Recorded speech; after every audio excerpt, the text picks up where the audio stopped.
We are on chapter 3. I started in on Winn-Dixie right away, trying to clean him up. First, I gave him a bath. I used the garden hose and some baby shampoo. He stood still for it, but I could tell he didn't like it. He looked insulted, and the whole time he didn't show me his teeth or wag his tail once. After he was all washed and dried, I brushed him good. I used my own hairbrush and worked real hard at all the knots and patches of fur stuck together. He didn't mind being brushed. He wiggled his back like it felt pretty good. The whole time I was working on him, I was talking to him, and he listened. I told him how we were alike. See, I said, you don't have any family, and neither do I. I've got the preacher, of course, but I don't have a mama. I mean, I have one, but I don't know where she is. She left when I was 3 years old. I can hardly remember her, and I bet you don't remember your mama either. So we're almost like orphans.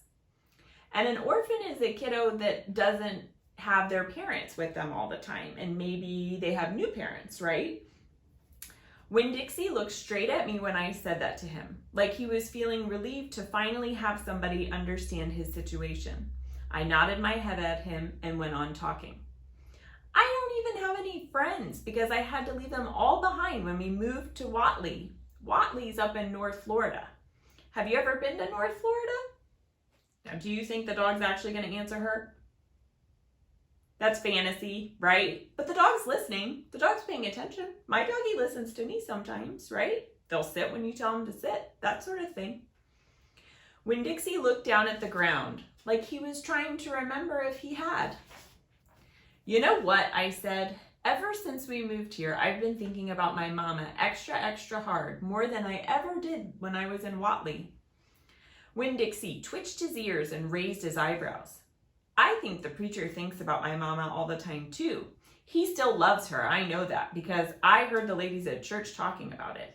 They said he's still hoping she'll come back, but he doesn't tell me that. He won't talk to me about her at all. I want to know more about her, but I'm afraid to ask. I'm afraid he'll get mad. Winn-Dixie looked at me hard, like he was trying to say something. What? I said. He stared at me. You think I should make the preacher tell me about her? Winn-Dixie looked at me so hard, he sneezed. I'll think about it, I said. When I was done working on him, Winn-Dixie looked a whole lot better. He still had his bald spots, but the fur that he did have cleaned up nice. It was all shiny and soft. You could see his ribs, but I intended to feed him good, and that would take care of that. I couldn't do anything about his crooked yellow teeth because he got into a sneezing fit every time I started brushing them with my toothbrush, and I finally had to give up. But for the most part, he looked a whole lot better, and so I took him into the trailer and showed him to Preacher. Daddy, I said. He said. He was working on a sermon and kind of muttering to himself. Daddy, I wanted to show you the new Winn-Dixie. The preacher put down his pencil and rubbed his nose, and finally he looked up. Well, he said, smiling real big at Winn-Dixie, well, now don't you look handsome? Winn-Dixie smiled back at the preacher. He went over and put his head in the preacher's lap. He smells nice too, said the preacher. He rubbed Winn-Dixie's head and looked into his eyes. Daddy, I said real quick before I lost all my nerve, I've been talking to Winn-Dixie. Is that right? The preacher said. He scratched Winn-Dixie's head. I've been talking to him, and he agreed with me that since I'm 10 years old, you should tell me 10 things about my mama. Just 10 things, that's all. The preacher stopped rubbing Winn-Dixie's head and held real still. I could see him thinking about pulling his head back into his shell. 1 thing for each year I've been alive, I told him. Please. Winn-Dixie looked up at the preacher and kind of gave him a nudge with his nose. The preacher sighed. He said to Winn-Dixie, I should have guessed you were going to be trouble. He then looked at me. Come on, Opal, he said. Sit down and I will tell you 10 things about your mama. I love the way Dominic and David and Bryson and Troy, you guys are paying attention. Somi, you're doing a nice job checking in and looking. Make sure you guys are looking and listening to me, okay? I know you guys can see each other on the screen, but you're taking care of yourselves and you're listening to my story, right? What's your question, Troy? Drew is doing something on his computer. I know. And Drew, honey, you have to be paying attention to the story, okay, buddy? Thank you for saying that, Troy. We're going to try to redirect him, okay? Okay. All right. Hey, Drew, you need to check in and listen to the story, buddy, okay? If you need to go look at your eye, go to the bathroom, okay? No. Okay, then you need to back up and you need to listen, okay? Ah! All right, chapter 4. We are on chapter 4 now. 1, said the preacher. We were sitting on the couch and Winn-Dixie was sitting between us. Winn-Dixie had already decided that he liked the couch a lot. 1, said the preacher again. Winn-Dixie looked at him kind of hard. Your mama was funny. She could just about make anybody laugh. 2, he said. She had red hair and freckles. Just like me, I said. Just like you, the preacher nodded.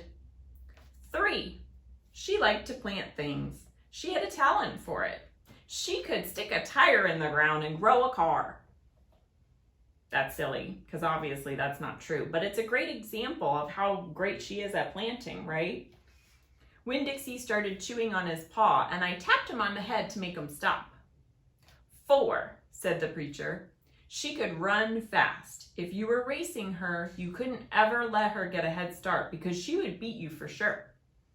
I'm that way too, I said.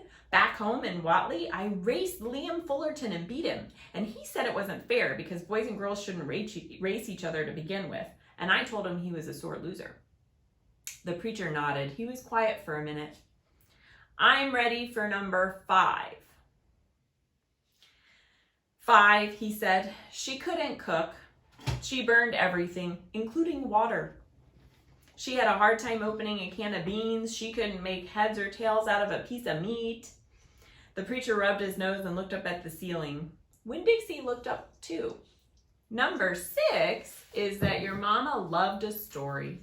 She would sit and listen to stories all day long. She loved being told a story.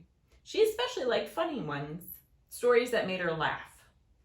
What's number 7, I said.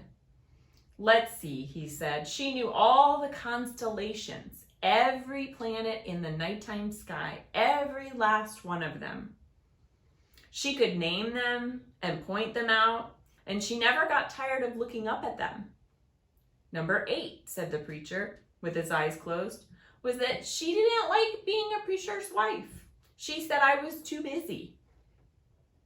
She said it felt like she was under a microscope because everybody always knew what she was doing. When Dixie lay down on the couch, he put his nose in the preacher's lap and his tail in mine. 10, said the preacher. 9, I told him. 9, said the preacher. She didn't always pay attention, and sometimes she liked to get into arguments. And that wasn't a good thing, right? But number 10 is that your mama loved you. She loved you very much. But she left, I said. She left us, the preacher said softly. I could see him pulling his old turtle head back into his shell. She packed her bags and left us, and she didn't leave anything behind. Okay, I got off the couch. Winn-Dixie hopped off too. Thank you for telling me, I said. I went right back to my room and wrote down all 10 things that the preacher had told me. I wrote them down just the way he said them to me so that I wouldn't forget them. And then I read them out loud to Winn-Dixie until I had them memorized. I wanted to know those 10 things inside and out. That way, if my mama ever came back, I could recognize her and I would be able to grab her and hold on to her tight and not let her get away from me again. Okay, so those are our 2 chapters for today.